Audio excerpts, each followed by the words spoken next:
I bet you didn't realize that you come with an instruction manual. The problem is that the instructions are written in a genetic code that scientists have been studying for decades. Your DNA is unique. While there are many similarities with other people, your specific DNA contains changes, or mutations, that have the information for your specific traits or characteristics. And in some cases, mistakes in the DNA can cause or increase the chances that you will develop a particular disease. Genetic screening studies a person's DNA to determine their risk. But what if we could learn this information earlier so that we can choose to have the healthiest babies possible? Science is already providing the option to select the healthiest embryo during in vitro fertilization. But is society ready for designer babies chosen for specific non-medical characteristics?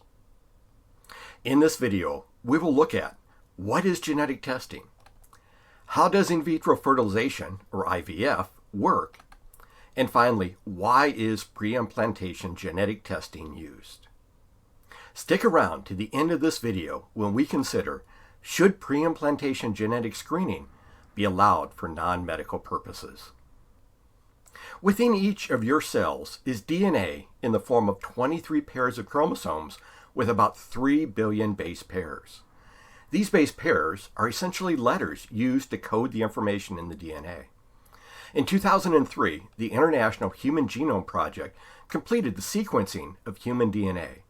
So they figured out the letters of the human genome. If these letters were printed out, it would fill a book 262,000 pages long.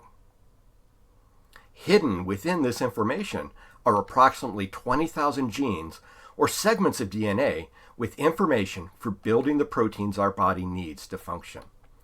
About 99% of these genes are the same in all people, but the remaining 1% of genes are variable, causing your individuality.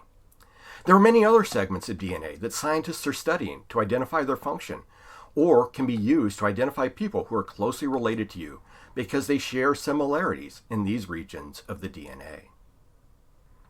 Until recently, genetic analysis was limited to crude testing looking at patterns of chromosomes, the cellular structures that make up DNA. By the mid-2000s, a doctor could order a genetic test to estimate a person's risk of developing an inherited disease such as cystic fibrosis or sickle cell disease. These clinical diagnostic tools became available to the public as the costs of DNA analysis dropped with advanced technologies. Now a person can mail a saliva sample to a company to determine paternity, identify lost relatives, discover ancestry, and examine disease predisposition. While this information is readily available to the general public, a trained genetic counselor can be used to provide a fuller understanding of the risks of developing a disease or the possibility of a parent passing a genetic risk factor on to their child. As DNA technology becomes more advanced and cheaper, more powerful applications that were once science fiction are becoming possible as we edge closer to designer babies. Prenatal testing to diagnose possible genetic conditions or developmental disorders is nothing new. Over 50 years ago, ultrasound imaging was used to monitor fetal development and look for developmental malformations. Around the same time, amniocentesis collected fetal cells from the amniotic fluid in the placenta to examine the chromosomal pattern and identify conditions such as trisomy 21 associated with Down's syndrome.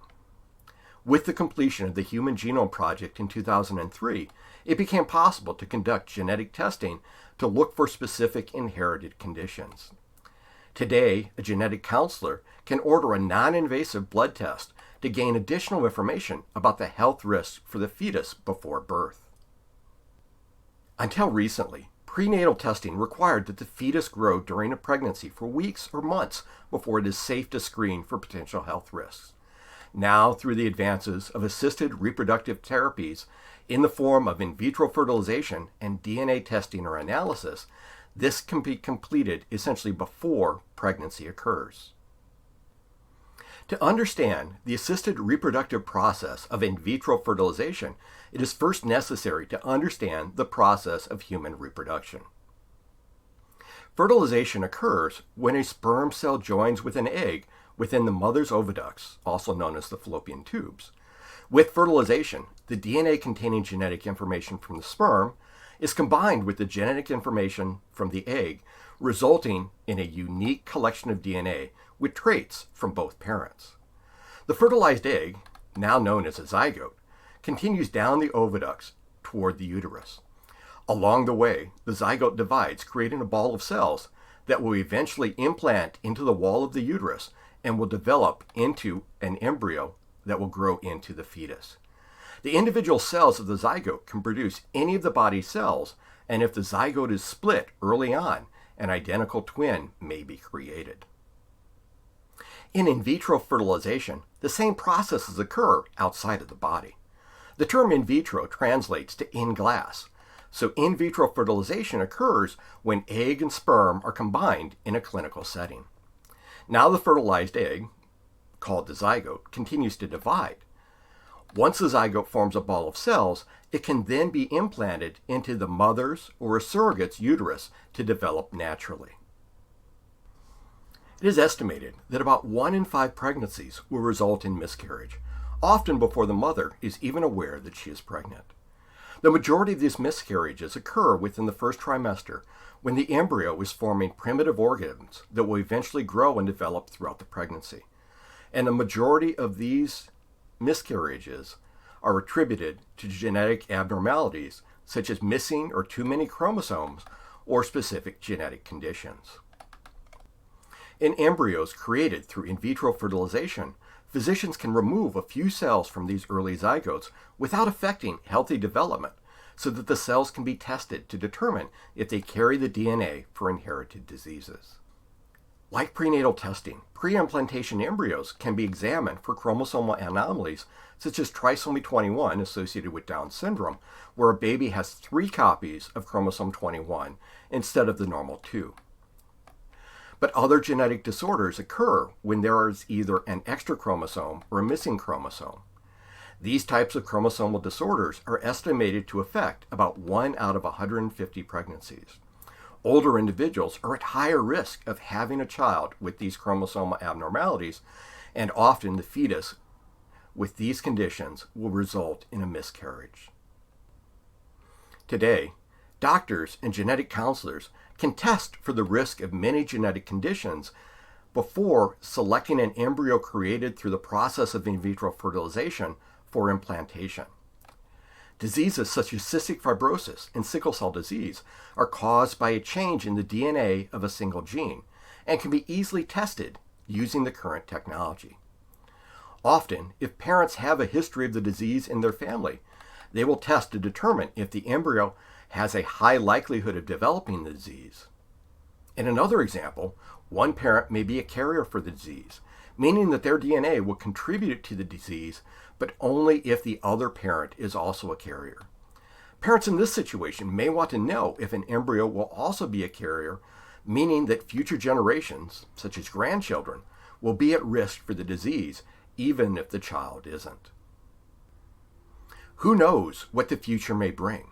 We may be able to screen for other conditions controlled by multiple genes, such as high blood pressure, diabetes, and asthma. This will be much more complicated than testing for traits or diseases associated with a single gene, but scientists have made incredible advances in their understanding of DNA in the 50 years since DNA was first sequenced in the 1970s.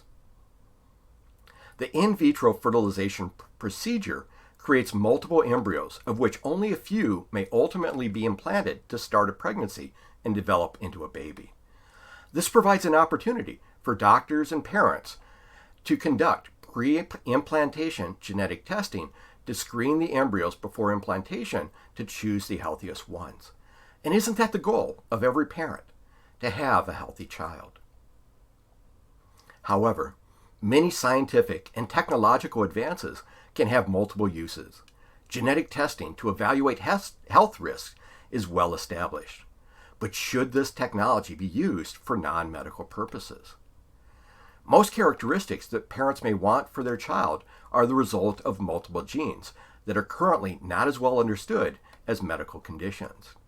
While it is impossible at this time to evaluate an embryo's future potential for traits such as height, which is influenced by over 50 genes, or intelligence influenced by over 500 genes, the technology will continue to improve, so at some point in the future, selecting for non-medical characteristics may become possible. The sex designated at birth is controlled by the presence of sex chromosomes that have been identified in prenatal testing for over 60 years. An individual with two X chromosomes will develop female characteristics, while an individual with an X and a Y chromosome will develop male characteristics. From a medical standpoint, several conditions affect males instead of females because they only have a single X chromosomes. Parents may choose a female embryo with two X chromosomes to reduce the risks of developing a sex-linked condition that may develop in a male. Currently, the American Society for Reproductive Medicine states in an opinion that sex selection should not be encouraged for non-medical purposes, but it is not prohibited. As we consider the ethical dilemma in science for this week, please leave your comments below on whether or not preimplantation genetic screening should be allowed for non-medical purposes. Before we can answer that question, here are some additional prompts to get the thought process or discussion going. Is there a moral difference between screening out an unhealthy embryo versus selecting for a desired trait? Could the use of preimplantation genetic testing for non-medical purposes be considered a form of eugenics or playing God? And finally, could the selection of embryos for non-medical traits affect diversity and continue societal biases and discrimination? In the description below is additional information, references, and a link to a lesson plan to accompany this video. If you enjoyed this video, please like it and subscribe for more conversations on the ethical impact of science and technology on society. Until next time, stay curious and be informed.